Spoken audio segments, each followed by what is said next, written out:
All right, I'm going to start this video by saying something that's very, very controversial. God wants us to be rich. And I know what people are going to say. Money's the root of all evil. It says it in the Bible. I get it. And I understand. And I believe that, yes, it brings out evil in a lot of people.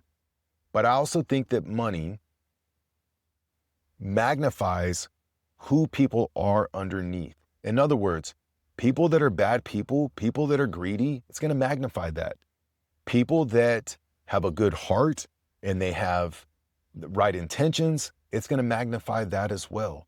So when I say that God wants you to be rich, again, I believe, because this is the way and this is my outlook on life, is that the more money that I can make, the more that I can be financially successful, the more it's going to allow me to contribute to the world. And I'll give you an example. When I first started my business, I own a barber college. When I first was opening the school, there was a time where I think I had like $500 in our business checking account. Times were hard. It was during the COVID stretch. We didn't have a lot of students for enrollment. It was just tough. And this gal walks into our school and she has like 5 or 6 kids with her. They were all these children that she adopted. And I was like, hey, how are you doing? Oh, I'm doing great. We're getting some haircuts. We just adopted another child. And I was like, oh my gosh, wow, how do you manage it? She's like, it's hard. But the mother delivered the baby and she was on drugs. And so the hospital, they took the baby away and we're going to be adopting the baby. And it broke my heart and it touched me at the same time. So while the other kids were getting a haircut, I walked to my office. Again, I had about $500 in my checking account. I wrote a check for $200. I put it in a white envelope, and I took that white envelope and I snuck it into her diaper bag or bag, whatever she had. And they leave. Maybe 2-3 hours later, this high school kid comes walking in with his mom. I said, hey, how can I help you? Coming in for a haircut? No, actually, I want to sign up for your barber school. And he pulls out a white envelope, the same exact envelope style that I just put in this gal's bag. He said, I want to sign up for your barber school, and I have a check here for $5,000. That was the most money that I had even received up at that point for our school. And in that moment, I realized what was happening, and God was blessing me for blessing somebody else and doing the right thing with the money.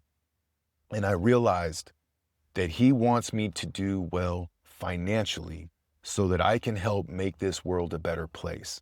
And since then, it has been a mission of mine to every year help and contribute. Every year we sponsor families for Christmas. We do all sorts of stuff to make this world a better place. I couldn't do that if we weren't financially successful. And I'm not saying that, and I know some people get so hung up on things and think that, about money and, the more money, the more problems. And there's all these sayings that go along with money. Yes, there can be some of that, but that is the way that the world works. Money is a form of currency that is needed to transact life. You need it for food. You need it to pay for your house. It is just a requirement of living. But understanding how to use that money and understanding how to grow it and spread it is so much in line with how God designed the world. Think of a tree.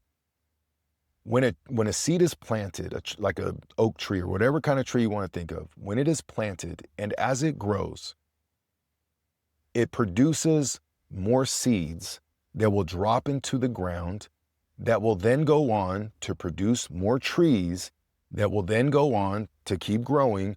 But what do those trees do? They provide shade. They provide living for animals. They can provide, wood. There's all sorts of benefits that come from this tree and the abundance that it's created. And that was God's design. And so if we can live our life in a similar fashion and live with this abundance mindset and not be so focused or be ashamed of wanting to be financially successful or letting people shame us for wanting to grow our finances, we are living in line with how God wants us to live. And I know that that's controversial, and I know that there's a lot of people that don't agree with that, And there's probably going to be people in the comments, one, that don't believe in God. And there's going to be people in the comments that do believe in God that think that money is the root of all evil. That's not for me to worry about. There's two frames of thought in life. There's those with the abundance mindset, and I just explained some of that. And the abundance mindset, the better that I can do, the better everybody else will do. Then there's the scarcity mindset. And unfortunately, there's a lot of people that live with this mindset, and they think the better that somebody else does, the worse that they're going to do. And these are the people that are stingy, they're greedy, they speak ill will. There's a lot of negative characteristics that come along with that. We don't want to live with that mindset, okay? However, again, this video is about my belief that God wants you to be rich. Let me know your thoughts. Do you agree with that? Am I totally out of line with what I'm saying? If you agree or disagree, let me know in the comments. This channel, if you're new here, first of all, welcome. My name is Donnie Joseph. This channel is predominantly about crypto, investing, wealth building, mindset, macroeconomics. So if any of that stuff interests you, subscribe to my channel, engage with the content, and until next time, we'll talk soon.